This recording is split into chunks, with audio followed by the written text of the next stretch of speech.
Ration ടോക്സിൻ്റെ അടുത്ത വീഡിയോയിലേക്ക് സ്വാഗതം. ഇപ്പോൾ നമ്മൾ പറഞ്ഞാൽ ഇപ്പം ബസുക്ക, അപ്പം നമ്മളിപ്പോൾ അതിന് മുമ്പ് ഒരു എമ്പുരാനെ കുറിച്ച് പറയുമ്പോഴത്തേക്ക് ഒരു വലിയ രീതിയിലുള്ള ഒരു ഹൈപ്പിൽ വന്ന എമ്പുരാൻ തിയേറ്ററിൽ നല്ല രീതിയിൽ മുന്നോട്ട് പോകുന്നുണ്ട്. അതിന് പിന്നെ ഈ പറഞ്ഞ വിവാദങ്ങൾ കൂടിയപ്പോഴത്തേക്ക് ഏതാണ്ട് 17ഓളം ഭാഗങ്ങൾ കട്ട് ചെയ്യണമെന്നുള്ള രീതിയിലുള്ള കാര്യങ്ങളൊക്കെ ഉള്ള ചർച്ചകൾ നടക്കുന്നുണ്ട്. പക്ഷേ അതിൻ്റെയൊക്കെ കാര്യത്തിൽ എന്നാണെന്നോ എപ്പോഴാണെന്നുള്ള കാര്യത്തിലൊന്നും തീരുമാനമായില്ല. എന്തായാലും എമ്പുരാൻ ഒരു വലിയ വിജയത്തിലേക്ക് പോയിക്കൊണ്ടിരിക്കുന്നത്. അപ്പോൾ എമ്പുരാനോടൊപ്പം നമ്മൾ പറഞ്ഞു കേട്ട പേര് തന്നെയാണ് ബസൂക്ക. അപ്പോൾ എമ്പുരാൻ അതിൻ്റെ വിവാദങ്ങളുമായിട്ട് മുന്നോട്ട് പോകുന്നു, വലിയ രീതിയിലുള്ള കളക്ഷനിൽ മുന്നോട്ട് പോയിക്കൊണ്ടിരിക്കുമ്പം ബസൂക്ക ഇനി റിലീസ് ചെയ്യാൻ വേണ്ടിയിട്ട് നമുക്കറിയാം വളരെ തുച്ഛമായിട്ട് 10 ദിവസങ്ങളോളം മാത്രമാണ് ബാക്കി. അതായത് ഏപ്രിൽ 10-നാണ് ബസൂക്കയുടെ ഒരു റിലീസ് എന്ന് നമുക്കറിയാം. ഇപ്പോൾ ബസൂക്കയുടെ ഒരു ട്രെയിലർ തന്നെ സത്യത്തിൽ എനിക്ക് തോന്നുന്ന അക്ഷരാർത്ഥത്തിൽ ഒരുപാട് ആൾക്കാരെ ഞെട്ടിക്കുന്ന രീതിയിലാണ് ബസൂക്കയുടെ ഒരു ട്രെയിലർ മുന്നോട്ട് പോയിക്കൊണ്ടിരിക്കുന്നത്. ഏതാണ്ട് 5 മില്യൺ വ്യൂസിൻ്റെ മുകളിലോട്ട് പോയിക്കൊണ്ടിരിക്കുക. അത് ഞാൻ കുറച്ച് ദിവസങ്ങൾക്ക് മുമ്പ് ഞാൻ നോക്കുമ്പോൾ തന്നെ ആയിട്ട് 5 മില്യൺ അതിൻ്റെ വ്യൂസ് ആയിട്ടുണ്ട്. എനിക്കൊന്ന് 24 മണിക്കൂറിനുള്ളിൽ മറ്റോ ആണെന്നാണ് എൻ്റെ ഓർമ്മ. ബസൂക്കയുടെ ഒരു ട്രെയിലർ തന്നെ 5 മില്യൺ വ്യൂസ് അങ്ങാണ്ട് എത്തിയെന്ന് എൻ്റെ ഓർമ്മ.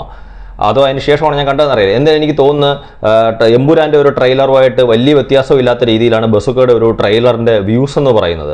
അപ്പോഴും നമുക്കറിയാം, ഇപ്പോൾ ടീസറിലാണെങ്കിലും ട്രെയിലറിലാണെങ്കിലും ആദ്യത്തെ 24 മണിക്കൂറിനുള്ളിൽ ആർക്കും തൊടാൻ പറ്റാത്ത റെക്കോർഡുമായിട്ട് കിങ് ഓഫ് കൊത്ത് തന്നെയാണ് നിൽക്കുന്നത്. കിങ് ഓഫ് കൊത്ത് എന്ന് പറയുന്ന സിനിമയുടെ വിജയവും പരാജയവും എന്നുള്ളതല്ല, പക്ഷേ അപ്പോഴും കിങ് ഓഫ് കൊത്ത് തന്നെയാണ് ടീസറിലും ട്രെയിലറിലും ആദ്യ 24 മണിക്കൂറിനുള്ളിൽ ഏറ്റവും കൂടുതൽ വ്യൂസോടെ നിൽക്കുന്നത്. അത് കഴിഞ്ഞിട്ട് എനിക്ക് തോന്നുന്നു രണ്ടാമത് എമ്പുരാനാണ്. ബസൂക്ക എനിക്ക് തോന്നുന്നു അതിനുശേഷം ബസൂക്കയും ഉണ്ട്. ബസൂക്കയ്ക്കും എമ്പുരാനും ഇടയ്ക്ക് മറ്റൊരു സിനിമ ഉണ്ടോ എന്ന് എനിക്കറിയില്ല. എന്തായാലും വളരെ വലിയ രീതിയിലുള്ള ഒരു സ്വീകരണമാണ് ബസൂക്കയുടെ ഒരു ട്രെയിലറിന്. ഇപ്പോൾ നമ്മൾ ട്രെയിലറിൻ്റെ വ്യൂസിനും അതോടൊപ്പം ട്രെയിലർ തന്നെ തൃശ്ശൂർ രാഗത്തിൽ അത് പ്രദർശിപ്പിച്ച സമയത്ത് അവിടെ ഉണ്ടായിരുന്ന ഒരു ജനത്തിരക്കെന്ന് പറയുന്നത്, അതിൽ മമ്മൂക്ക ഫാൻസിൻ്റെ ഭാഗത്തു നിന്നുണ്ടായിരുന്ന ഒരു തിരക്കെന്ന് പറയുന്നത്, അല്ലെങ്കിൽ ഒരു ആഘോഷം അല്ലെങ്കിൽ ഒരു ഉത്സവം എന്നൊക്കെ പറയുന്നത് നമുക്കറിയാം. കാര്യം ഒരു പുതിയ സിനിമ തിയേറ്ററിൽ റിലീസ് ചെയ്ത് കഴിയുമ്പം ആദ്യത്തെ ദിവസം പ്രേക്ഷകരുടെ ഭാഗത്തു നിന്നുണ്ടാവുന്ന രീതിയിലുള്ള ഒരു വലിയ ആഘോഷമാണ് നമ്മൾ ശരിക്കും ബസൂക്കയുടെ ഒരു ട്രെയിലറുമായിട്ട് ബന്ധപ്പെട്ടിട്ട് നമ്മൾ കണ്ടത്. അതിന് പലരും പറയുകയും ചെയ്തു. കാര്യം ശരിക്കും പറഞ്ഞാൽ ആ സമയത്ത് അത്തരത്തിലുള്ളൊരു തിരക്കും കാര്യങ്ങളുമൊക്കെ കണ്ടപ്പോൾ, ആഘോഷമൊക്കെ കണ്ടപ്പം ഏതോ ഒരു പുതിയ സിനിമയുടെ റിലീസാണ്. ചിലർ പറഞ്ഞ് ഇപ്പോൾ എമ്പുരാൻ അന്നാണ് റിലീസ് ചെയ്തതെന്ന് കരുതി എന്നുള്ള രീതിയിലൊക്കെയുള്ള സോഷ്യൽ മീഡിയയിൽ ഒരുപാട് ആൾക്കാരുടെ കമൻസുകൾ നമ്മൾ കണ്ടു. ഏതായാലും ഒരു വലിയ രീതിയിലുള്ള ഒരു സ്വീകരണം ഒരുക്കുമ്പോൾ നമുക്കറിയാം, ഇപ്പോൾ ഡിനോ ഡെനീസ് എന്ന് പറയുന്ന ഒരു പുതുമുഖ ഡയറക്ടറെ, ഇപ്പം അദ്ദേഹവും എനിക്ക് തോന്നുന്നു അതിൻ്റെ മറ്റുള്ള കാര്യങ്ങൾ ഇപ്പോൾ ട്രെയിലറൂടെ റിലീസ് ചെയ്ത സ്ഥിതിക്ക് അതിൻ്റെ മറ്റു കാര്യങ്ങളുമായിട്ട് മുന്നോട്ട് പോയിക്കൊണ്ടിരിക്കുകയാണ്. കാര്യം ഇനി അതിൻ്റെ ഒരു റിലീസിന് ഒരു 10 ദിവസം. പക്ഷേ എനിക്ക് തോന്നുന്നു പ്രൊമോഷൻ മാത്രം കാര്യമായിട്ടുള്ള രീതിയിൽ നടക്കുന്നില്ല. മമ്മൂക്കയുടെ മുൻകാല ചിത്രങ്ങളെ പോലെ തന്നെ ആണ് ഇതിൻ്റെ ഒരു പ്രൊഡക്ഷൻ കമ്പനിയും ബസൂക്കയെ കാണുന്നതെന്നുള്ള കാര്യത്തിനകത്ത് മാത്രമാണ് ഒരു പ്രയാസം. കാര്യം ശരിക്കും ഒരു പ്രൊമോഷൻ്റെ ഒരു ടൈമായി. പക്ഷേ മമ്മൂക്കയുടെ ഫാൻസ് പേജുകളിലെല്ലാം വളരെ വലിയ രീതിയിലാണ് ബസൂക്കയുടെ പോസ്റ്ററുകൾ, അദ്ദേഹത്തിൻ്റെ ആ പോസ്റ്റുകളും കാര്യങ്ങളും ഒക്കെ ഷെയർ ചെയ്ത് വരുന്നത്. കാര്യം ബസൂക്ക ഒരു വലിയൊരു ആഘോഷമായിട്ട് മമ്മൂക്ക ഫാൻസ് കാണുന്നതിൻ്റെ ഏറ്റവും വലിയൊരു ഉദാഹരണമായിട്ട്. അപ്പം മമ്മൂക്ക ഫാൻസിനെ സംബന്ധിച്ചിടത്തോളം എനിക്കറിയാം, ഇനിയിപ്പം എമ്പുരാൻ അതിൻ്റെ കാര്യങ്ങളുമായിട്ട് മുന്നോട്ട് പോകുമ്പം തന്നെ മമ്മൂക്കയുടെ ഫാൻസ് കൂടുതൽ കോൺസെൻട്രേറ്റ് ചെയ്യേണ്ടതെന്ന് എനിക്ക് തോന്നുന്നു ബസൂക്കയിൽ തന്നെയായിരിക്കും. കാര്യം ബസൂക്ക ഒരു വലിയ വിജയമാക്കി എടുക്കണം. കാര്യം Dominic and the ladies person എന്ന് പറയുന്ന സിനിമ ഒരു നല്ല രീതിയിലുള്ള വിജയമാണെന്ന് നമുക്കറിയാമെങ്കിലും നമ്മൾ ഉദ്ദേശിച്ച ഒരു തരത്തിലുള്ള അത്രയും വലിയൊരു വിജയം ആ സിനിമയ്ക്ക് തീരാൻ സാധിച്ചോ എന്ന് ചോദിക്കുമ്പം നമ്മൾ ആ നഷ്ടങ്ങളൊക്കെ നികത്താൻ ശ്രമിക്കേണ്ടുന്നത് ബസൂക്കയുടെ ഒരു വിജയത്തോടു കൂടിയാണ്. കാര്യം അത്രയും വലിയൊരു വിജയത്തിലേക്കാണ് ബസൂക്ക എത്തുന്നത്. കാര്യം ബസൂക്കയുടെ കഥ സംബന്ധിച്ചത് മുമ്പ് ഞാൻ പറഞ്ഞിട്ടുണ്ട്, ചെറിയ സൂചനകൾ കൊടുത്തിട്ടുണ്ട്. സോഷ്യൽ മീഡിയയിലും അത്തരത്തിലുള്ള കഥകൾ, അതുമായിട്ട് ബന്ധപ്പെട്ടിട്ടുള്ള കഥകൾ സോഷ്യൽ മീഡിയയിലും പ്രചരിക്കുന്നുണ്ട് എന്താണെന്നുള്ളത്. എന്തായാലും സോഷ്യൽ മീഡിയയിൽ പ്രചരിക്കുന്ന ആ കഥ നമ്മൾ നോക്കുമ്പോൾ തന്നെ ഏറ്റവും ത്രില്ലിംഗ് ആയിട്ടുള്ള രീതിയിലാണ്. അതായത്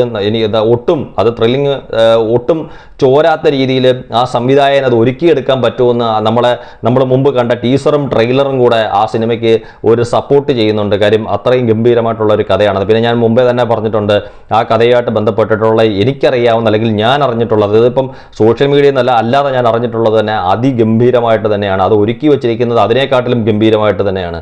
കാര്യം അത് ഈ പറഞ്ഞ കണക്ക് മമ്മൂക്ക പ്രേക്ഷകരെ സംബന്ധിച്ചിടത്തോളം, മമ്മൂക്കയുടെ ഫാൻസിനെ സംബന്ധിച്ചിടത്തോളം അവർക്ക് ഏറ്റവും കൂടുതൽ ആഘോഷിക്കാൻ അല്ലെങ്കിൽ ഒരുപാട് നാളത്തേക്ക് അവരുടെയൊക്കെ മനസ്സിൽ നിന്ന് മായാതെ നിൽക്കാൻ വേണ്ടിയിട്ട് അതിഗംഭീരമായിട്ടാണ് ബസൂക്ക ഒരുക്കിയിരിക്കുന്നത്. ഏതായാലും ബസൂക്കയുടെ മറ്റ് പ്രൊമോഷൻ വർക്കുകളും കാര്യങ്ങളും മമ്മൂക്കയുടെ ഫാൻസ് പേജുകൾ കൂടാതെ ഓരോ മമ്മൂക്ക ഫാനും ആയിട്ടുള്ള ആൾക്കാരും ഏറ്റെടുക്കുക.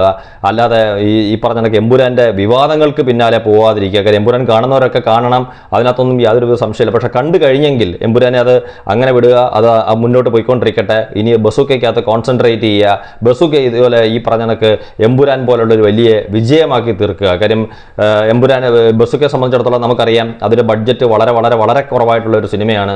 അപ്പോൾ അത് സാമാന്യം നല്ല രീതിയിലുള്ള ഒരു തുക തിരിച്ചു പിടിച്ചു കഴിഞ്ഞാൽ അതൊരു വലിയ വിജയമായി തീരും. പിന്നെ ഈ പറഞ്ഞ കണക്ക് മമ്മൂക്കയുടെ സിനിമ ആയതുകൊണ്ട് മമ്മൂക്കയുടെ സിനിമ റിലീസ് ചെയ്ത് കഴിയുമ്പം സുരേഷ് കുമാറിനെ പോലുള്ളവർ ഓടിപ്പാഞ്ഞ് വന്ന് ഓവർസീസ് കളക്ഷനൊക്കെ പാടെ മുക്കിക്കൊണ്ട് കേരള ബോക്സ് ഓഫീസ് കളക്ഷൻ മാത്രം പറയാൻ ശ്രമിക്കുമ്പം ചില ആൾക്കാർ അത് ഏറ്റുപിടിക്കാനുള്ള സാധ്യതയുണ്ട്. മമ്മൂക്കയുടെ സിനിമ ഇത്രേ കിട്ടിയുള്ളൂ എന്ന് സുരേഷ് കുമാർ പറഞ്ഞെന്ന്. ഇപ്പം മറ്റുള്ളവരുടെ സിനിമയെക്കുറിച്ച് സുരേഷ് കുമാർ പറയുമ്പോൾ അത് കേരള ബോക്സ് ഓഫീസ് കളക്ഷൻ മാത്രമാണ് പറഞ്ഞതെന്നും ഓവർസീസ് അതിനകത്ത് ഇല്ല എന്നും തർക്കിക്കുന്ന പല ആൾക്കാരും അത് പൂർണ്ണമായിട്ട് ഇപ്പം ഞാനിപ്പം എൻ്റെ മുമ്പാലത്തെ വീഡിയോയിൽ പറഞ്ഞിട്ടുണ്ട്, സുരേഷ് കുമാർ ഈ വിളിച്ച് പറഞ്ഞുകൊണ്ടിരിക്കുന്നത് എല്ലാം ഏത് കളക്ഷൻ ആണെന്നുള്ളത്. പിന്നീട് സുരേഷ് കുമാറിനെ പോലുള്ള ആൾക്കാർ ഇപ്പോൾ എമ്പുരാനുമായിട്ട് ബന്ധപ്പെട്ടിട്ട് ഓഫീസർ ഓൺ ഡ്യൂട്ടി ആയിട്ട് ബന്ധപ്പെട്ടിട്ട് പിന്നീട് സുരേഷ് കുമാറിനെ പോലുള്ള ആൾക്കാർ അല്ലെങ്കിൽ ആ നിർമ്മാതാക്കളുടെ കൂട്ടത്തിലുള്ള ആൾക്കാർ പറയുകയും ചെയ്തു അത് ശരിക്കും കേരള ബോക്സ് ഓഫീസ് കളക്ഷനെ കുറിച്ച് മാത്രമാണ് ഞങ്ങൾ സംസാരിക്കുന്നത്. നമുക്ക് നേരത്തെ അറിയാവുന്ന കാര്യമാണ്, എനിക്ക് മാത്രമല്ല എല്ലാവർക്കും നേരത്തെ അറിയാവുന്ന കാര്യമാണ്. പക്ഷേ അത് ഈ പറഞ്ഞ കണക്ക് ബസുക്കെ സംബന്ധിച്ചിടത്തോളം ആ കളക്ഷൻ പുറത്തു വിടുമ്പം അത് ഏറ്റുപിടിക്കാൻ വേണ്ടി ചില ഫാൻസുകാരുണ്ടാവും, ഇത്രേ കിട്ടിയുള്ളതെന്ന്. അപ്പോൾ അതൊന്നും അല്ല, കേരള ബോക്സ് ഓഫീസിലും നല്ല രീതിയിലുള്ളൊരു തുടക്കം അല്ലെങ്കിൽ നല്ല രീതിയിലുള്ളൊരു കളക്ഷൻ വരത്തക്ക രീതിയിൽ ഓരോ മമ്മൂക്ക ഫാനും ആത്മാർത്ഥമായി ആ സിനിമയുടെ വിജയത്തിന് വേണ്ടിയിട്ട് നിൽക്കുക അല്ലെങ്കിൽ ശ്രമിക്കുക എന്ന് മാത്രമേ എനിക്ക് പറയാനുള്ളൂ. Thank you.